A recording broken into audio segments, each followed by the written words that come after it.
এ বিষয়ে সবশেষ জানাতে কলকাতা থেকে যুক্ত হচ্ছেন সহকর্মী শুভজিৎ পুততুণ্ড। পুততুণ্ড, চিন্ময় ইস্যুতে ভারতীয় কিছু গণমাধ্যমে যেসব মিথ্যা তথ্য ছড়ানো হচ্ছে সেই বিষয়টি নিয়ে আসলে সিভিল সোসাইটি কিভাবে দেখছে? দেখুন, আপনি ভারতীয় সিভিল সোসাইটির কথা বলছেন, যারা অনেকেই আবার এই সংবাদ মাধ্যমের সাথে যুক্ত। আপনারা সেই গণমাধ্যমের কথা বলছেন যে গণমাধ্যম শুধুমাত্র কিছু একদম রাজনৈতিক দলগুলোর মাধ্যমে পরিচালিত হয়।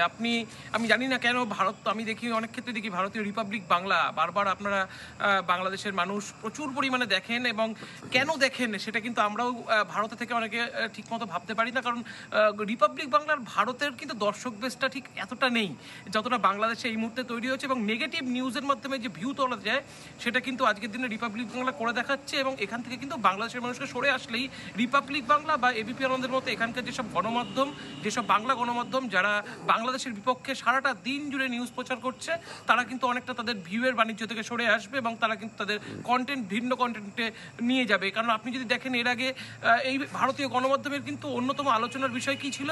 পাকিস্তান পাকিস্তান পাকিস্তান।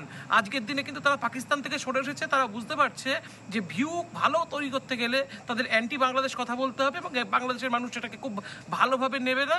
তারা সেইটাকে নিয়ে আবার পাল্টা প্রতিবাদ জানাবে, এবং সেটা নিয়ে কিন্তু তারা বেশ মজা পেয়েছে বলা যেতে পারে। কারণ জুন জুলাইয়ের পর থেকে ভারতীয় গণমাধ্যমগুলো যেভাবে এক প্রকার বলা যেতে পারে জুলাই মাসের পর থেকে যে পরিমাণ গেস্ট তারা বসাচ্ছে আর যে পরিমাণে বাংলাদেশ শো তারা টিভিতে অর্গানাইজ করছে, যদি সব মিলিয়ে আপনি রেশিও দেখেন সেই রেশিও কিন্তু একদম চরমভাবে বৃদ্ধি পেয়েছে। যেটা হয়তো মাসে আগে একটা হতো বা দুটো হতো, সেটার পরিমাণ কিন্তু এখন দিনে অন্তত 5টা, যেটার পরিমাণ বিগত 6 থেকে 7 দিনে সারাদিন যদি আপনি শো অর্গানাইজ পরিমাণ দেখেন 12 থেকে 15টা, এবং এটা কিন্তু একটা ব্যাপক সংখ্যা। এবং বিশেষ করে কলকাতার ক্ষেত্রে এটা বৃদ্ধি পেয়েছে। এবং সুশীল সমাজ যাদের কথা আপনারা বলছেন, এই সুশীল সমাজ তারা কিন্তু এটাকে গোগ্রাসে গিলছে। কারণ তারাও কিন্তু মনে করছে যে এই যে হিন্দুত্ববাদ যে প্রচারণা, সেটাকেও তারা ঠিক কোন দিকে যায় বাংলাদেশের আবহাওয়া সেটাও তারা বোঝার চেষ্টা করছে। তারা যদিও আমাদের সামনে, আমাদের ক্যামেরার সামনে তারা কেউ এখনো আসতে চাইছে না। শুভজিৎ, আপনাকে অনেক ধন্যবাদ।